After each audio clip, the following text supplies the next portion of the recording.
Imagine this. One of the most feared punishments in early American history didn't involve execution, didn't involve iron shackles or executioner's blades. Instead, it used feathers, molten tar, and a crowd of neighbors who became a mob. What if I told you this punishment didn't just inflict pain? It shattered the very sense of self. That is the dark truth of tarring and feathering. The most terrifying punishment you've never heard of. Boston, winter, 1774. A man is dragged from his home by a furious crowd. His nightshirt clings to him as snow whips across the cobblestone. They call him a Loyalist, a British sympathizer. He begs, screams, but the mob has already passed judgment. They tie him to a post. They heat barrels of tar until it bubbles like black lava. Then they pour it over his bare skin. He howls as it scalds through flesh, fusing to hair and muscle. And then the feathers come, mocking, smothering, a grotesque transformation of man into a monster. By morning he's left in the square, alone, burned, broken, humiliated beyond repair. And yet, he wasn't killed, because this wasn't execution. It was punishment through spectacle, and thousands witnessed it. In the turbulent years leading up to the American Revolution, the colonies were a powder keg. Tensions between British authorities and colonial citizens exploded in protests, smuggling, and violence. But there was one form of justice that operated outside the law, carried out not by courts, but by neighbors. It was public and it was brutal. And it sent a message louder than any musket: tarring and feathering, far more than a prank or humiliation. This was psychological warfare disguised as patriotism. And it became one of the most terrifying punishments in American history. Beneath the surface, the origins of pain and power. The ocean is restless, the sky is steel gray. A crewman trembles on the deck, surrounded by his crewmates. He's been accused of theft, of betraying the trust of his shipmates. There is no judge, no trial, just the boiling tar and the silence before screams, and they pour it, they laugh, then they hurl goose feathers into the wind. The punishment is complete. This is not Boston, not Philadelphia, not even America. This is where it all began. Long before it became the terror of colonial streets, tarring and feathering had roots in medieval maritime justice. According to historical records, one of the earliest mentions appears in the English Navy during the 1100s under Richard the Lionheart. A law decreed that any thief caught aboard ship should be first shaved, then tarred, and finally feathered before being cast ashore at the next port. It wasn't about injury, not yet. It was about shame, public branding, a warning for all who saw it: this man is not to be trusted. But over time, something changed. The punishment didn't disappear, it migrated, and with it came more pain, more spectacle. As British settlers crossed the Atlantic and formed their new world, they didn't just bring ships and supplies, and they brought laws, and they brought traditions. And they brought punishment. In the American colonies, especially in the 18th century, law was still a local matter. But when mobs felt that official justice wasn't doing enough, or when they believed a man posed a threat to the ideals of the revolution, they acted themselves. Tarring and feathering became their tool of control. No need for courts or no need for evidence, just an accusation. And fire. According to the American Battlefield Trust, it was not intended to kill. Instead, it inflicted intense physical pain and lasting psychological trauma, while rendering the victim a symbol of shame. This was punishment made for an audience, a lesson for the townsfolk, a warning to loyalists, a grotesque parade. And this was no accident, it was by design. To tar and feather someone was to strip away their social skin. The feathers mocked them. The tar burned them. The crowd watched. The punishment made it impossible to hide. Even long after the wounds had healed, the story, the shame, remained. And it wasn't just about the victim. It was about everyone watching. You didn't need to get tarred to feel its impact. All you had to do was witness it. If you're still watching, and you're feeling disturbed, shocked, or even curious, tell us what's going through your mind. Have you heard of tarring and feathering before? Do you think something like this could ever happen again? Maybe in a different form?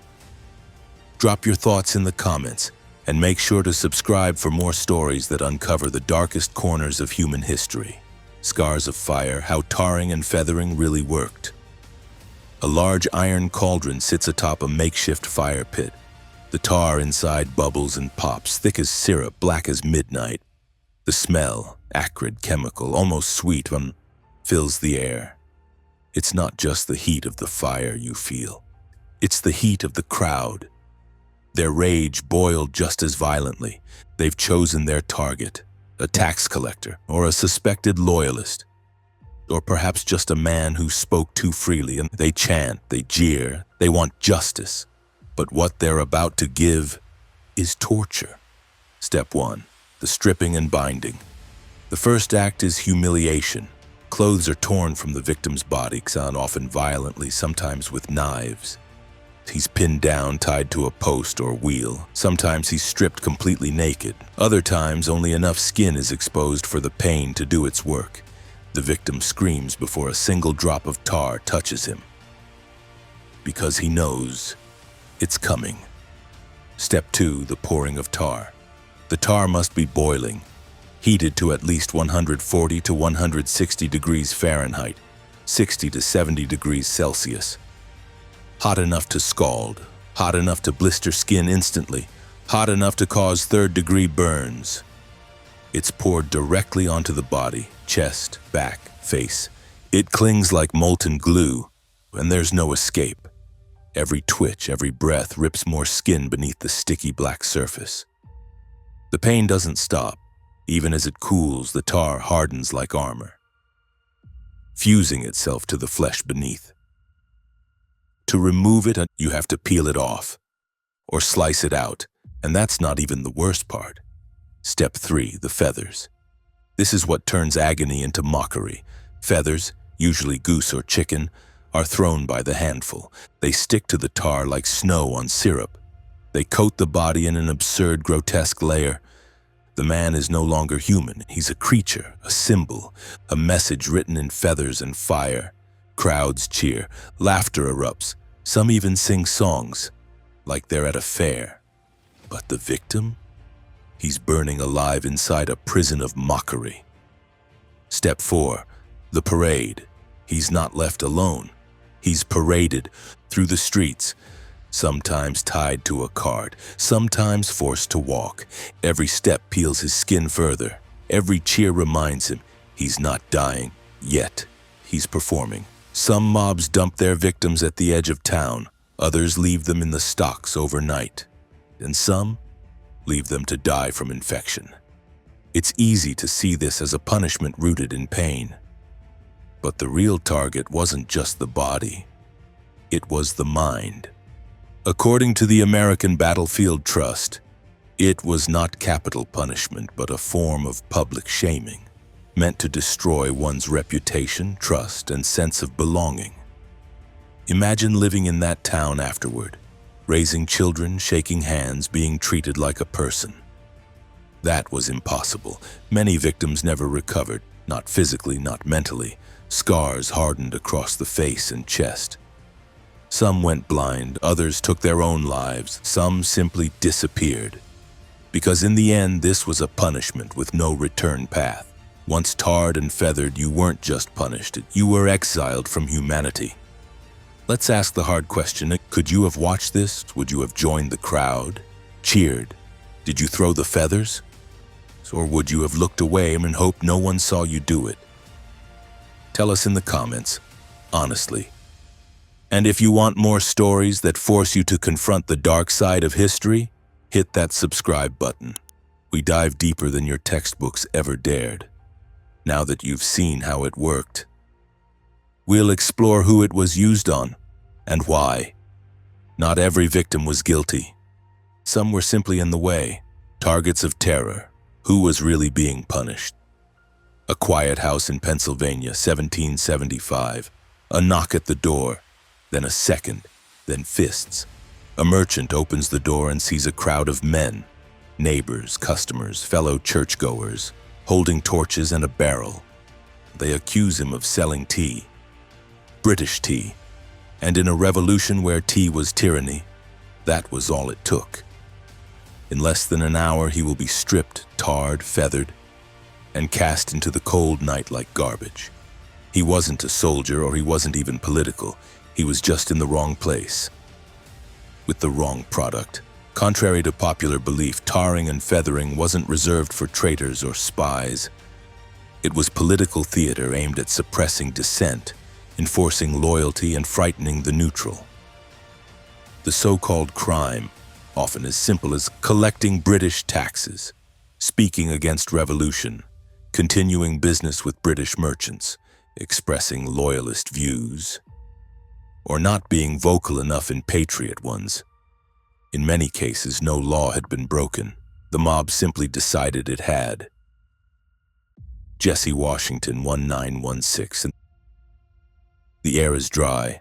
The courthouse is packed. A 17-year-old black boy named Jesse Washington stands trial, accused of killing his white employer's wife. He cannot read. He cannot write. His confession was extracted under threat. The jury deliberates for just 4 minutes. The sentence, death, but not by law. Before Jesse can be escorted out, a mob of over 2,000 people storms the courtroom. They seize him, chains still on his wrists. They beat him, stab him, drag him through the dirt, and lead him to the city square. Lynching wasn't spontaneous, and it followed a script, grimly practiced and socially sanctioned. Let's walk through the horrifying stages. 1. The accusation. Often the mere suggestion of impropriety was enough.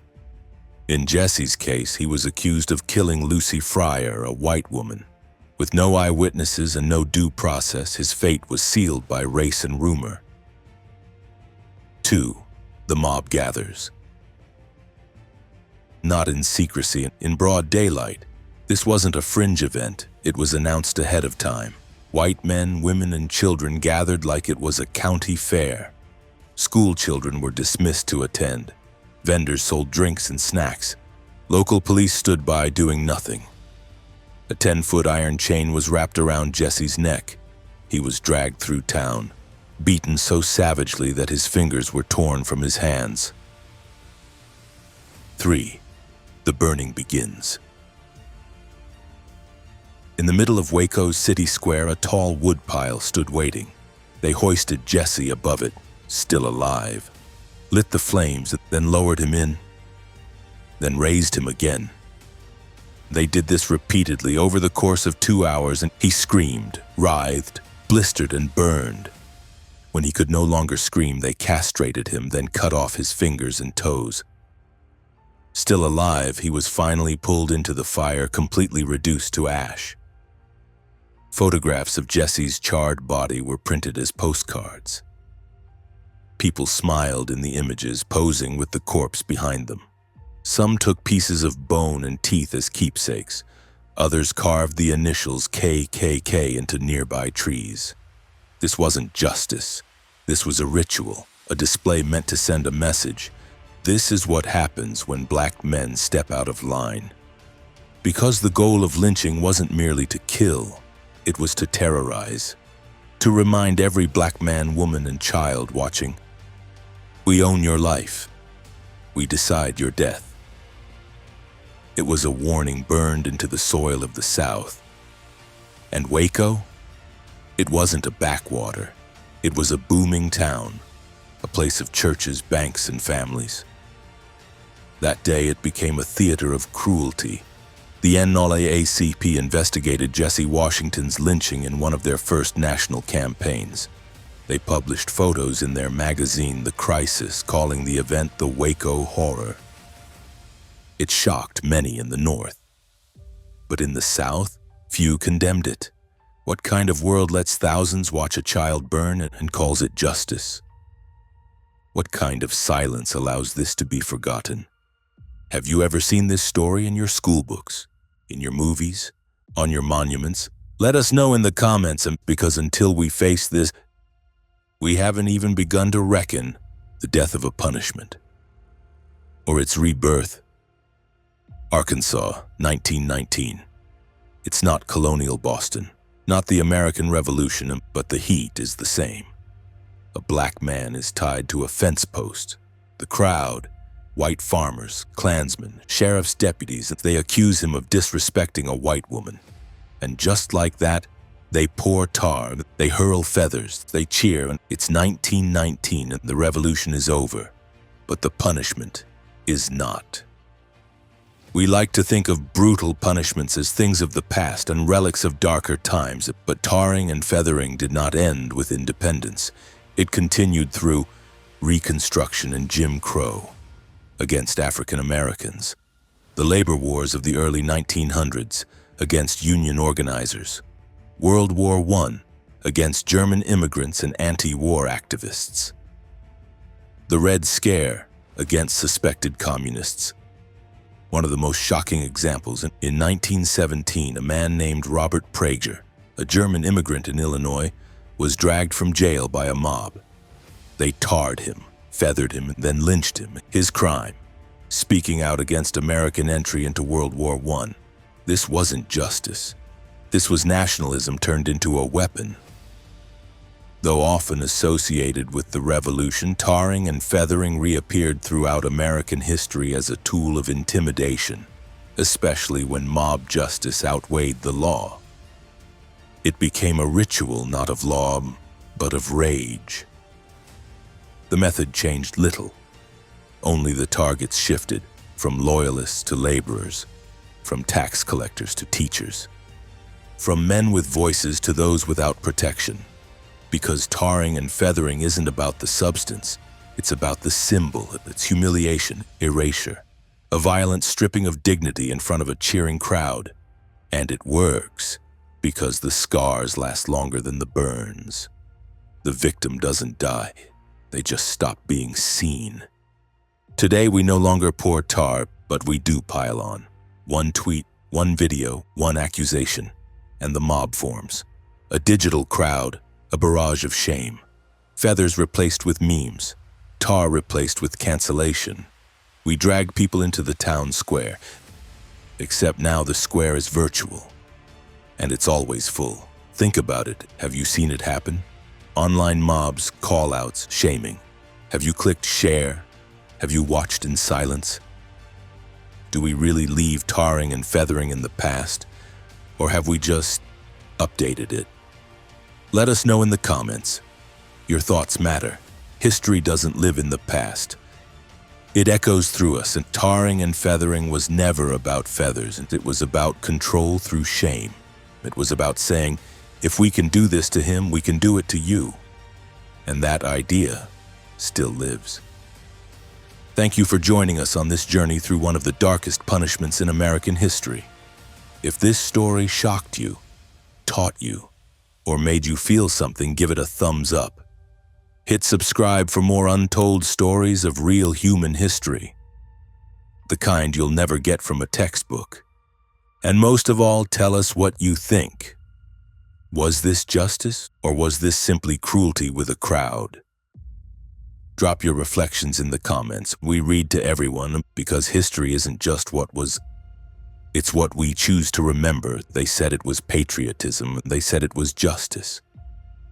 But when the feathers settled, all that was left was a burned man and a silent crowd.